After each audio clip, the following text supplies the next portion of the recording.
창세기 11장에서 15장 말씀. 처음에 세상에는 언어가 하나뿐이어서 모두가 같은 말을 썼다. 사람들이 동쪽에서 이동하여 오다가 시날 땅 한 들판에 이르러서 거기에 자리를 잡았다. 그들은 서로 말하였다. 자, 벽돌을 빚어서 단단히 구워내자. 사람들은 돌 대신에 벽돌을 쓰고 흙 대신에 역청을 썼다. 그들은 또 말하였다. 자, 도시를 세우고 그 안에 탑을 쌓고서 탑 꼭대기가 하늘에 닿게 하여 우리의 이름을 날리고 온 땅 위에 흩어지지 않게 하자. 주님께서 사람들이 짓고 있는 도시와 탑을 보려고 내려오셨다. 주님께서 말씀하셨다. 보아라, 만일 사람들이 같은 말을 쓰는 한 백성으로서 이렇게 이런 일을 하기 시작하였으니 이제 그들은 하고자 하는 것은 무엇이든지 하지 못할 일이 없을 것이다. 자, 우리가 내려가서 그들이 거기에서 하는 말을 뒤섞어서 그들이 서로 알아듣지 못하게 하자. 주님께서 거기에서 그들을 온 땅으로 흩으셨다. 그래서 그들은 도시 세우는 일을 그만두었다. 주님께서 거기에서 온 세상의 말을 뒤섞으셨다고 하여 사람들은 그곳의 이름을 바벨이라고 한다. 주님께서 거기에서 사람들을 온 땅에 흩으셨다. 셈의 족보는 이러하다. 셈은 홍수가 끝난 지 2년 뒤 100살이 되었을 때에 아르박삿을 낳았다. 셈은 아르박삿을 낳은 뒤에 500년을 더 살면서 아들, 딸을 낳았다. 아르박삿은 35살에 셀라를 낳았다. 아르박삿은 셀라를 낳은 뒤에 403년을 더 살면서 아들, 딸을 낳았다. 셀라는 30살에 에벨을 낳았다. 셀라는 에벨을 낳은 뒤에 403년을 더 살면서 아들, 딸을 낳았다. 에벨은 34살에 벨렉을 낳았다. 에벨은 벨렉을 낳은 뒤에 430년을 더 살면서 아들, 딸을 낳았다. 벨렉은 30살에 르우를 낳았다. 벨렉은 루우를 낳은 뒤에 209년을 더 살면서 아들, 딸을 낳았다. 르우는 32살에 스룩을 낳았다. 루우는 수룩을 낳은 뒤에 207년을 더 살면서 아들, 딸을 낳았다. 스룩은 30살에 나홀을 낳았다. 수룩은 나홀을 낳은 뒤에 200년을 더 살면서 아들, 딸을 낳았다. 나홀은 29살에 데라를 낳았다. 나홀은 데라를 낳은 뒤에 119년을 더 살면서 아들, 딸을 낳았다. 데라는 70살에 아브람과 나홀과 하란을 낳았다. 데라의 족보는 이러하다. 데라는 아브람과 나홀과 하란을 낳았다. 하란은 롯을 낳았다. 그러나 하란은 그가 태어난 땅 바빌로니아의 우르에서 아버지보다 먼저 죽었다. 아브람과 나홀이 아내를 맞아들였다. 아브람의 아내의 이름은 사레이고 나홀의 아내의 이름은 밀가이다. 하란은 밀가와 이스가의 아버지이다. 사레는 임신하지 못하여서 자식이 없었다. 데라는 아들 아브람과 하란에게서 난 손자 롯과 아들 아브람의 아내인 며느리 사레를 데리고 가나안 땅으로 오려고 바빌로니아의 우르를 떠나서 하란에 이르렀다. 그는 거기에다가 자리를 잡고 살았다. 데라는 205년을 살다가 하란에서 죽었다. 주님께서 아브람에게 말씀하셨다. 너는 내가 살고 있는 땅과 내가 난 곳과 너희 아버지의 집을 떠나서 내가 보여주는 땅으로 가거라. 내가 너로 큰 민족이 되게 하고 너에게 복을 주어서 내가 크게 이름을 떨치게 하겠다. 너는 복의 근원이 될 것이다. 너를 축복하는 사람에게는 내가 복을 베풀고 너를 저주하는 사람에게는 내가 저주를 내릴 것이다. 땅에 사는 모든 민족이 너로 말미암아 복을 받을 것이다. 아브람은 주님께서 말씀하신 대로 길을 떠났다. 롯도 그와 함께 길을 떠났다. 아브람이 하란을 떠날 때의 나이는 75살이었다. 아브람은 아내 사레와 조카 롯과 하란에서 모은 재산과 거기에서 얻은 사람들을 거느리고 가나안 땅으로 가려고 길을 떠나서 마침내 가나안 땅에 이르렀다. 아브람은 그 땅을 지나서 세겜 땅 곧 모레의 상수리 나무가 있는 곳에 이르렀다. 그때에 그 땅에는 가나안 사람들이 살고 있었다. 주님께서 아브람에게 나타나셔서 말씀하셨다. 내가 너의 자손에게 이 땅을 주겠다. 아브람은 거기에서 자기에게 나타나신 주님께 제단을 쌓아서 바쳤다. 아브람은 또 거기에서 떠나 베델의 동쪽에 있는 산간 지방으로 옮겨가서 장막을 쳤다. 서쪽은 베델이고 동쪽은 아이이다. 아브람은 거기에서도 제단을 쌓아서 주님께 바치고 주님의 이름을 부르며 예배를 드렸다. 아브람은 또 길을 떠나 줄곧 남쪽으로 가서 네겝에 이르렀다. 그 땅에 기근이 들었다. 그 기근이 너무 심해서 아브람은 이집트에서 얼마 동안 몸 붙여서 살려고 그리로 내려갔다. 이집트에 가까이 이르렀을 때에 그는 아내 사레에게 말하였다. 여보, 나는 당신이 얼마나 아리따운 여인인가를 잘 알고 있소. 이집트 사람들이 당신을 보고서 당신이 나의 아내라는 것을 알면 나는 죽이고 당신은 살릴 것이오. 그러니까 당신은 나의 누이라고 하시오.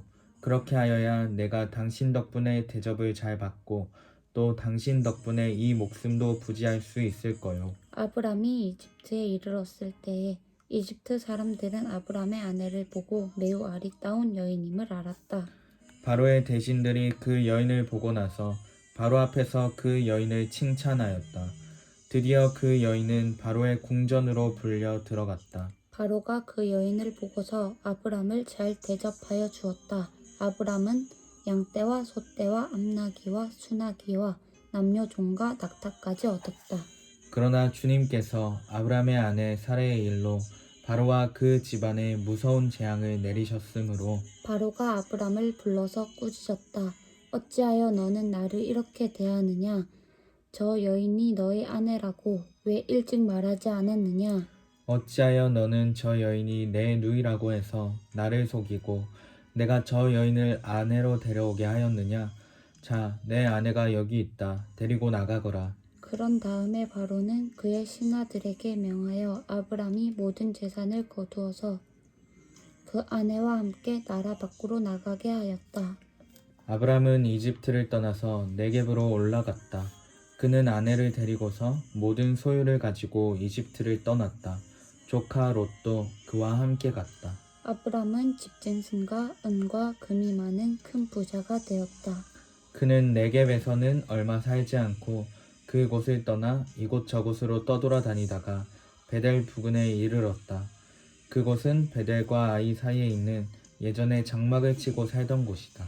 그곳은 그가 처음으로 제단을 쌓은 곳이다. 거기에서 아브람은 주님의 이름을 부르며 예배를 드렸다.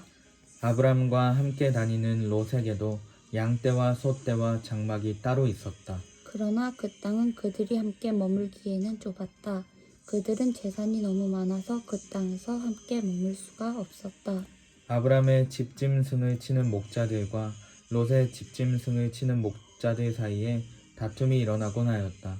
그때에 그 땅에는 가나안 사람들과 브리스 사람들도 살고 있었다. 아브람이 롯에게 말하였다. 너와 나 사이에 그리고 너의 목자들과 나의 목자들 사이에 어떠한 다툼도 있어서는 안 된다. 우리는 한 핏줄이 아니냐. 내가 보는 앞에 땅이 얼마든지 있으니 따로 떨어져 살자. 내가 왼쪽으로 가면 나는 오른쪽으로 가고 내가 오른쪽으로 가면 나는 왼쪽으로 가겠다. 롯이 멀리 바라보니 요단 온 들판이 소알에 이르기까지 물이 넉넉한 것이 마치 주님의 동산과도 같고 이집트 땅과도 멀지 않았다. 아직 주님께서 소돔과 고모라를 멸망시키시기 전이었다. 롯은 요단의 온 들판을 가지기로 하고 동쪽으로 떠났다. 이렇게 해서 두 사람은 따로 떨어져서 살게 되었다. 아브람은 가나안 땅에서 살고 롯은 평지의 여러 성읍을 돌아다니면서 살다가 소돔 가까이에 이르러서 자리를 잡았다. 소돔 사람들은 악하였으며 주님을 거슬러서 온갖 죄를 짓고 있었다. 롯이 아브람을 떠나간 뒤에 주님께서 아브람에게 말씀하셨다. 너 있는 곳에서 눈을 크게 뜨고 북쪽과 남쪽, 동쪽과 서쪽을 보아라. 내 눈에 보이는 이 모든 땅을 내가 너와 내 자손에게 아주 주겠다. 내가 너의 자손을 땅의 먼지처럼 셀 수 없이 많아지게 하겠다. 누구든지 땅의 먼지를 셀 수 있는 사람이 있다면 너의 자손을 셀 수 있을 것이다. 내가 이 땅을 너에게 주니 너는 가서 길이로도 걸어보고 너비로도 걸어보아라. 아브람은 장막을 거두어서 헤브론의 마므레 곧 상수리 나무들이 있는 곳으로 가서 거기에서 살았다. 거기에서도 그는 주님께 제단을 쌓아서 바쳤다. 시날 왕 아므라벨과 엘라살 왕 아리옥과 엘람 왕 그돌라오멜과 고임 왕 디달의 시대에 이 왕들이 소돔 왕 베라와 고모라 왕 비르사와 아드마와 시납과 스보임 왕 세메벨과 벨라 왕 곧 소알 왕과 싸웠다.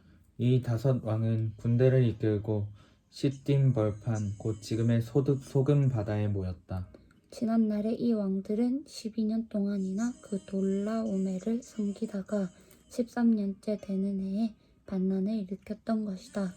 14년째 되는 해에는 그돌라오멜이 자기와 동맹을 맺은 왕들을 데리고 일어나서 아스드롯 가르나임에서는 르바 사람을 치고 함에서는 수스 사람을 치고 사회 기랴다임에서는 엠 사람을 치고 세일 산간 지방에서는 호리 사람을 쳐서 광야 부근 엘바란까지 이르렀다. 그리고는 쳐들어온 왕들은 방향을 바꿔서 엠미스밭 곧 가데스로 가서 아말렉 쪽의 온 들판과 하사 손다말에 사는 아모리족까지 쳤다. 그래서 소돔 왕과 고모라 왕과 아드마 왕과 스보임 왕과 벨라 왕 곧 소알 왕이 시딤 벌판으로 출전하여 쳐들어온 왕들과 맞서서 싸웠다. 이 다섯 왕은 엘람 왕 그돌라오멜과 고임 왕 디달과 시날 왕 아므라벨과 엘라살 왕 아리옥 이 네 왕을 맞서서 싸웠다. 시딤 벌판은 온통 역청 수렁으로 가득 찼는데 소돔 왕과 고모라 왕이 달아날 때에 그들의 군인들 가운데서 일부는 그런 수렁에 빠지고 나머지는 산간 지방으로 달아났다. 그래서 쳐들어온 네 왕은 소돔과 고모라에 있는 모든 재물과 먹거리를 빼앗았다. 아브람의 조카 롯도 소돔에 살고 있었는데 그들은 롯까지 사로잡아 가고 그들의 재산까지 빼앗았다. 거기에서 도망쳐 나온 사람 하나가 히브리 사람 아브람에게 와서 이 사실을 알렸다. 그때 아브람은 아모리 사람 마므레의 땅 상수리 나무들이 있는 곳에서 살고 있었다. 마므레는 에스골과는 형제 사이이고 아넬과도 형제 사이이다. 이들은 아브람과 동맹을 맺은 사람들이다. 아브람은 자기 조카가 사로잡혀 갔다는 말을 듣고 집에서 낳아 훈련시킨 사병 318명을 데리고 단까지 쫓아갔다. 그날 밤에 그는 자기의 사병들을 몇 패로 나누어서 공격하게 하였다. 그는 적들을 쳐부수고 다마스쿠스 북쪽 호바까지 뒤쫓았다. 그는 모든 재물을 되찾고 그의 조카 롯과 롯의 재산도 되찾았으며 부녀자들과 다른 사람들까지 되찾았다.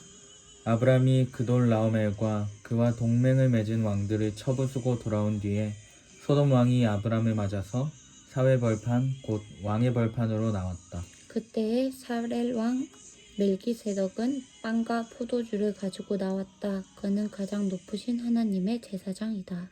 그는 아브람에게 복을 빌어 주었다. 천지의 주제 가장 높으신 하나님 아브람에게 복을 내려 주십시오. 아브람은 들으시오. 그대는 원수들을 그대의 손에 넘겨주신 가장 높으신 하나님을 찬양하시오. 아브람은 가지고 있는 모든 것에서 열이 하나를 멜기세덱에게 주었다. 소돔 왕이 아브람에게 말하였다. 사람들은 나에게 돌려주시고 물건은 그대가 가지시오. 아브람이 소돔 왕에게 말하였다. 하늘과 땅을 지으신 가장 높으신 주 하나님께 나의 손을 들어서 맹세합니다. 그대의 것은 실 오라기 하나나 신발끈 하나라도 가지지 않겠습니다. 그러므로 그대는 그대 덕분에 아브람이 부자가 되었다고는 절대로 말할 수 없을 것입니다. 나는 아무것도 가지지 않겠습니다. 다만 젊은이들이 먹는 것과 나와 함께 싸우러 나간 사람들 곧 아넬과 에스골과 마므레에게로 돌아갈 목마는 따로 내놓아서 그들이 저마다 제 몫을 가질 수 있게 하시기 바랍니다. 이런 일들이 일어난 뒤에 주님께서 환상 가운데 아브람에게 말씀하셨다. 아브람아 두려워하지 말아라. 나는 너의 방패다. 내가 받을 보상이 매우 크다. 아브람이 여쭈었다. 주 나의 하나님, 주님께서는 저에게 무엇을 주시렵니까? 저에게는 자식이 아직 없습니다. 저의 재산을 상속받을 자식이라고는 다마스쿠스 녀석 엘리에셀 뿐입니다. 주님께서 저에게 자식을 주지 않으셨으니 이제 저의 집에 있는 이 종이 저의 상속자가 될 것입니다.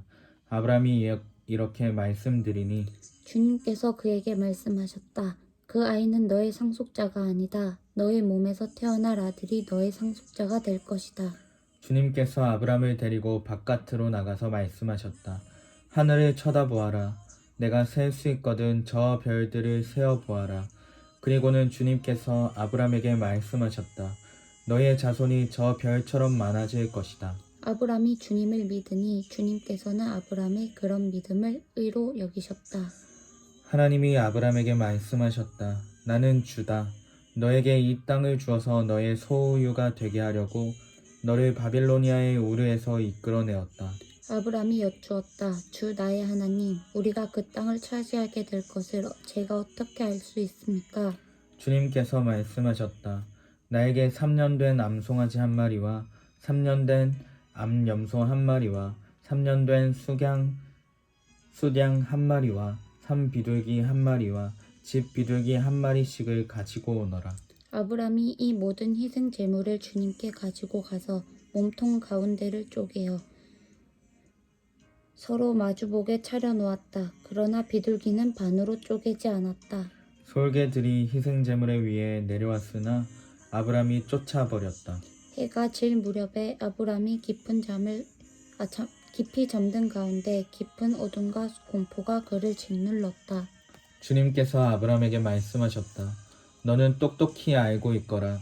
너의 자손이 다른 나라에서 나그네 살이를 하다가 마침내 종이 되어서 400년 동안 괴로움을 받을 것이다. 그러나 너의 자손을 종살이하게 한 그 나라를 내가 반드시 벌할 것이며 그 다음에 너의 자손이 재물을 많이 가지고 나올 것이다. 그러나 너는 오래오래 살다가 고이 잠들어 묻힐 것이다. 너의 자손은 4대째가 되어서야 이 땅으로 돌아올 것이다. 아모리 사람들의 죄가 아직 벌을 받을 만큼 이르지는 않았기 때문이다. 해가 지고 어둠이 짙게 깔리니 연기 나는 화덕과 타오르는 횃불이 갑자기 나타나서 쪼개놓은 희생제물 사이로 지나갔다. 바로 그날 주님께서 아브람과 언약을 세우시고 말씀하셨다. 내가 이 땅을 이집트 강에서 큰 강 유프라테스에 이르기까지를 너희 자손에게 준다. 이 땅은 겐 사람과 그니스 사람과 갓몬 사람과 헷 사람과 브리스 사람과 르바 사람과 아모리 사람과 가나안 사람과 기르가스 사람과 여부스 사람의 땅을 다 포함한다. 아멘. 아멘. 내일 또 봐요. 안녕.